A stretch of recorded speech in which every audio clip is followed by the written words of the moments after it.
When Mama died, my mama. Hello, y'all. I'm Diana Brianne. Well, I've started sharing little stories from my life again, and many of them you've already heard. Some I didn't share all the details, some I'm sharing more details, and some I'm just repeating for those who haven't seen my channel before, who are new to my channel. So this is when my mama died. Well, let me give you a little bit of the backstory about my mama and I. I love my mama. We were from the Appalachia Holler, and from the Holler to Hollywood, okay? That's a whole nother story. With my green Samsonite suitcase, and Mom and I left when I was, a teenager for Hollywood, because I wanted to move to Hollywood. I had wrote Walt Disney a letter when I was 6 years old and said, I'm coming on out there. I want to come to Disneyland. True story.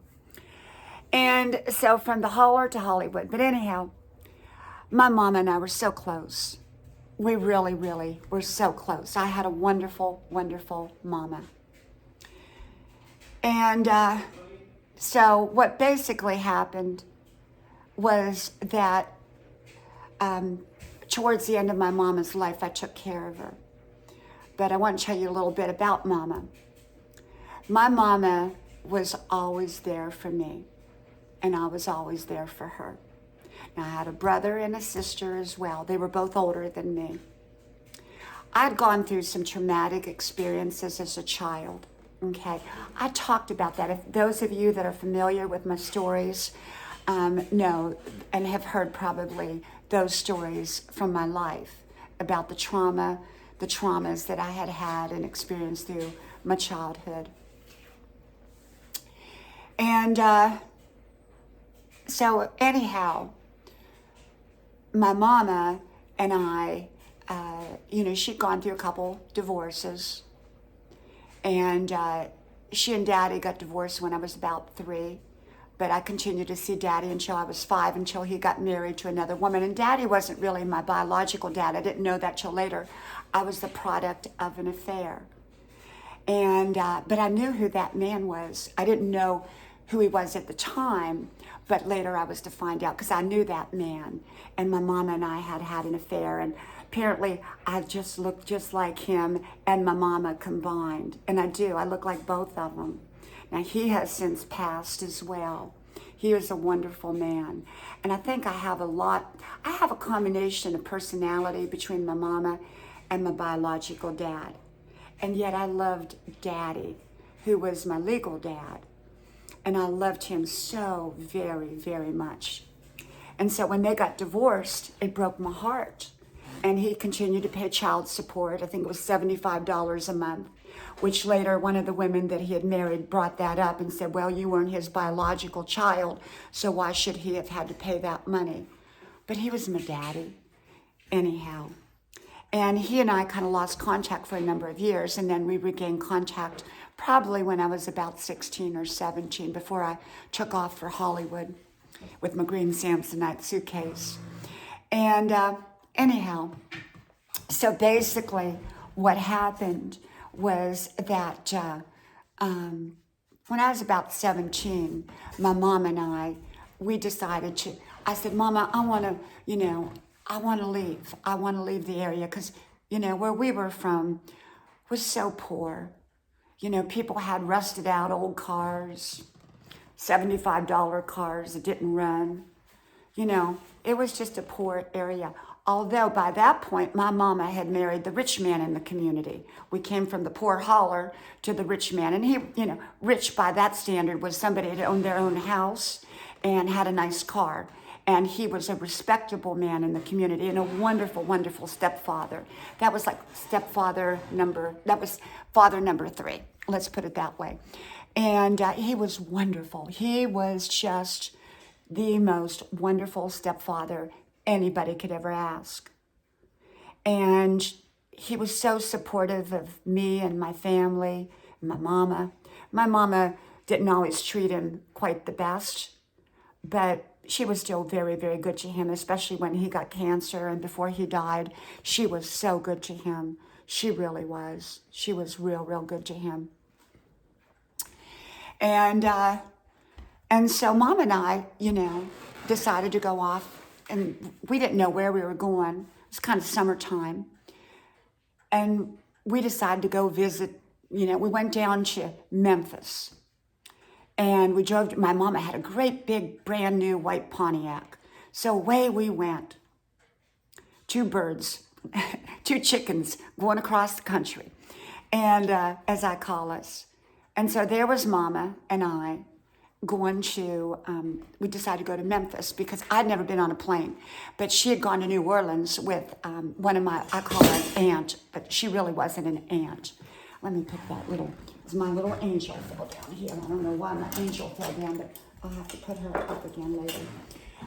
But anyhow, so we went to Memphis. My mama had met a big oil man. Now, my mama was married, but so there was no hanky-panky going on between her and the oil man. But she's still married to my stepfather. But she went and she knew this man. So he said, sure, come by. You can spend the night at my house, which was an incredible house. He took us to dinner. Well, he was smitten by me. Now, I was very young. I was a teenager. But this is a long time ago. He was smitten by me, but I wasn't interested in him. Very nice looking, very wealthy man. He was quite older, a lot older than me, a lot older.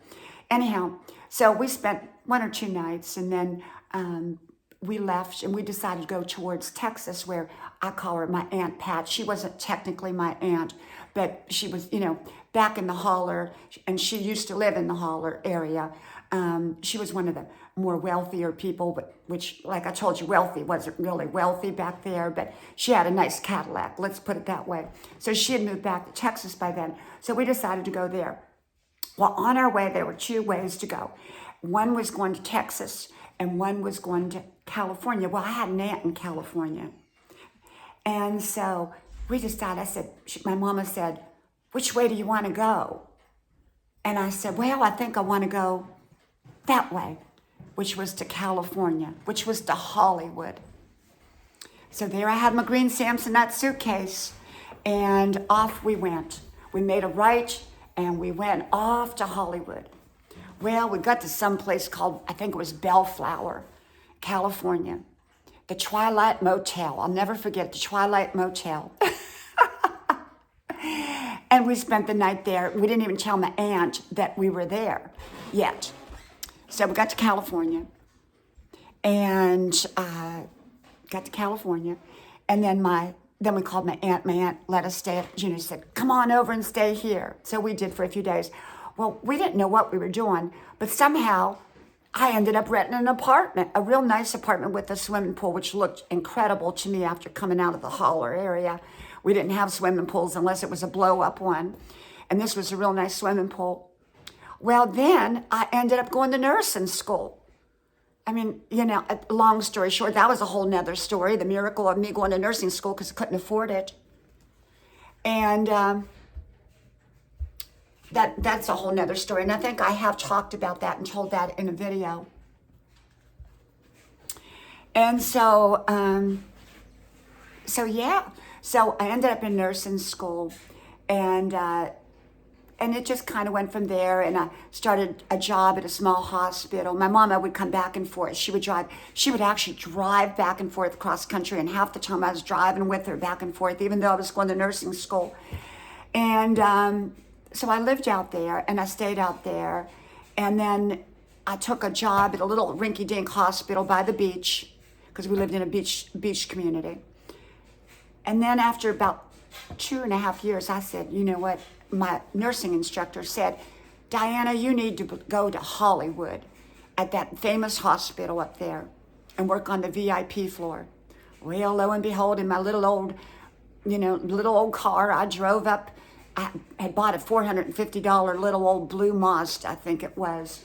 And it didn't have air conditioner, didn't have a radio, didn't have nothing. And off to Hollywood I go.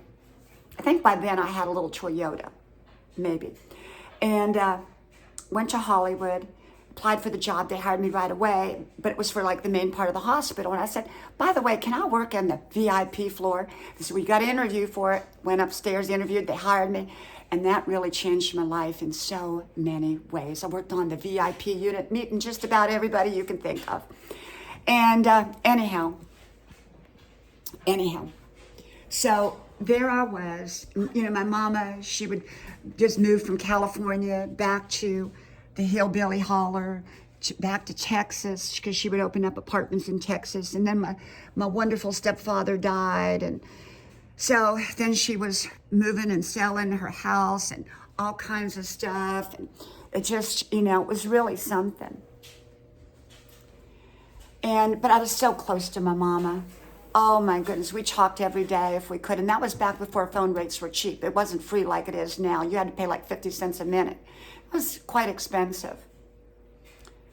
And, she'd just kind of make her circle, her loop, hillbilly Holler, Texas, California, all the way around. And my mama was supportive of me. She was so, so, so supportive of me. She loved me. She was there for me. She would have given her the shirt off of her back for me and me for her. We had that kind of relationship. We were just wonderfully close. Of course, I had experienced a lot of trauma, and she had experienced a lot of trauma in her life. And so we were really, really close. And I love my mama. So let's just fast forward through all the years and all the stories, because I have a lot of stories I could tell you, and maybe we'll share as we go. And by the way, we're getting ready to renovate the kitchen. So if you see it kind of messy over here, it's because it's going to be renovated. We're renovating everything. I pulled out the computers from way over there, except for one for right now. They're going to tear out everything here in the kitchen, and we're having a brand new everything done. My husband's in there running the vacuum. Let me see. Probably get some noise. Honey, can you close the door, please? Jack, hold on a second. He's running the vacuum in the office. Honey, you got to close the door. You're making noise. Oh, my goodness. So anyhow, my mama. So let's fast forward. Okay, we're going to fast forward. I better get away from the vacuum here. Okay, he's making all kinds of noise.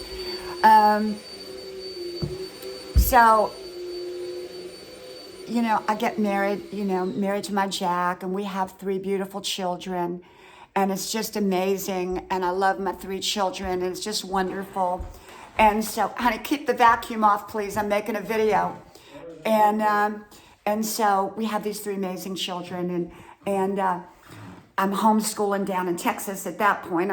We've lived all over the world by then, and talked to my mama every day and back. And we used to fax each other letters before email from when I lived in Europe.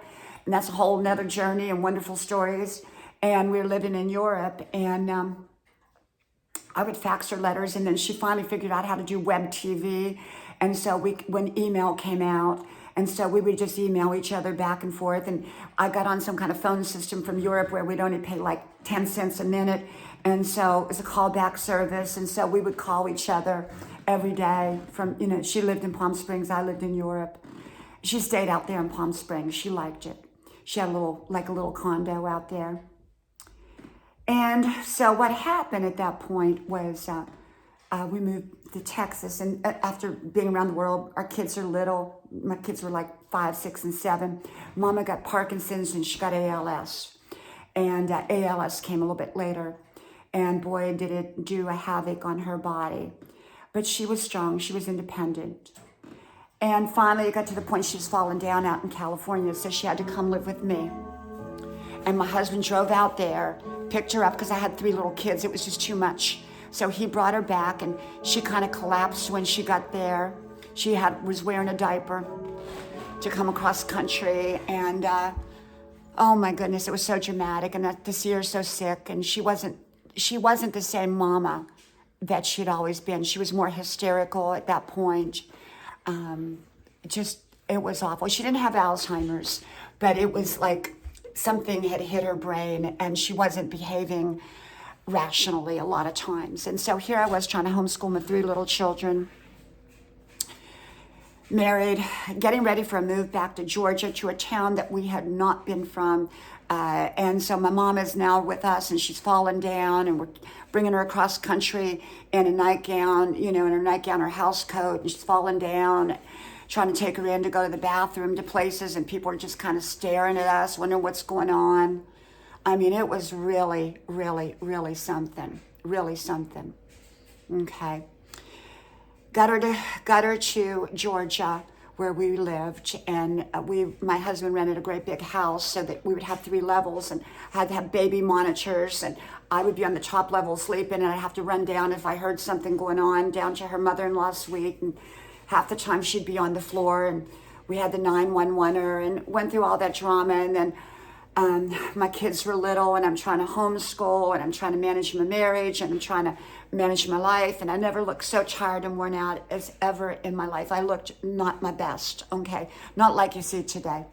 And so anyhow, then Momma ended up at the nursing home because she went there for a while, but we had to drive all over Georgia because she still had California insurance, and so places wouldn't accept her. And so I had to, with my 3 little kids with Happy Meals, driving all over Georgia, looking for a nursing home that would accept her. We finally found a nursing home that would accept her. So we found this nursing home, and it was an hour and a half away. And so I drive twice a day, back and forth, back and forth. I bring my kids up there, they'd sit on her bed. Then I take them back home. When my husband got home, I drive back up there. One night I almost went off the road when I was by myself because I was so tired. And I said, I'm not going more than once a day now. So then she came back to live with us again because she wanted to come home. I brought her home. We moved to another house. And then she just went, the Parkinson's and the ALS had kicked in so badly. At one point, she couldn't get up out of bed, and I had to 911 her. And when I had to 911 her, she ended up ultimately, because I couldn't bring her home, she had tube feedings and everything. She ended up in another nursing home. I went there 3 times a day. 3 times a day at that point. It was a little bit closer to my home. So I went there to make sure I was her advocate. I was there. I watched everything they did, making sure that she got the best treatment ever. So she did get great treatment because I was her advocate. And boy, was I a great advocate, because she was a great advocate for me. Okay? She was a great advocate for me. And so Momma just began to deteriorate and go downhill. And she just went further and further downhill. And I did everything in the world for my Momma. I was the best daughter because she had been the best Momma. And then what happened is I had her go back to the hospital because I knew that she'd had a blood transfusion at one point, and she did so much better. And she was going downhill so fast, I said, please send her back to the hospital. And they did, upon my request, gave her a blood transfusion, but she was going downhill so rapidly, she was losing blood, and they couldn't figure it out. So I'd spent the day with her, and I held her hand, and she was pretty much semi-comatose or comatose. And I said, Mama, I'll be back tonight. But the house cleaning lady walked in, and I really didn't get a chance to, say the kind of goodbye that I'd wanted to say, because I figured I'd be back the next day. Well, I regret that, because I should have told the house cleaning lady, please, let my mama and I have a few moments by ourselves so I can say goodbye, just in case. Well, that night I went home, and at midnight I get this telephone call that says, your mama's fixing to pass, from the hospital. I said, I'll be right over. Well, they called me back about 5 minutes later before I was even able to get dressed, and my husband was home, and I was going right over, and they said, your mama has passed. Well, that was so traumatic, but she'd already set it up for her to be cremated, and so she was, and we went through that process. It was so surreal when I had to pick up her ashes, just so surreal to put the ashes next to me in the car. I think I had an expedition because I had 3 rows of seats. So a few weeks later, we took the ashes up to Hillbilly Holler area, and we put them where my brother was, and my father, my daddy, her first husband. And it was surreal. My sister and I walked the gravesite to put the ashes there, and that was actually the last time I saw my sister, because my sister ended up hitting black ice about 2 years later, and my sister and I talked every night on the phone, as well. And she was such a wonderful listener. And so she hit the black ice and hit a tree and ended up on a respirator. But I think had she not gone on the respirator, she would have been okay. But they put her on a respirator, and that's what caused all the problems, and she died. But my sister and I had walked that grave and gravesite to find her grave and put the ashes there and trying to spread the ashes and everything. It was surreal. It was just so surreal. It was so unreal that could happen, that could actually happen. And so that's the story. I miss my mama because, you know, my mama and I would always, and when she was healthy, we would talk every single night and we would email through the days. And it was just amazing to have that kind of wonderful relationship.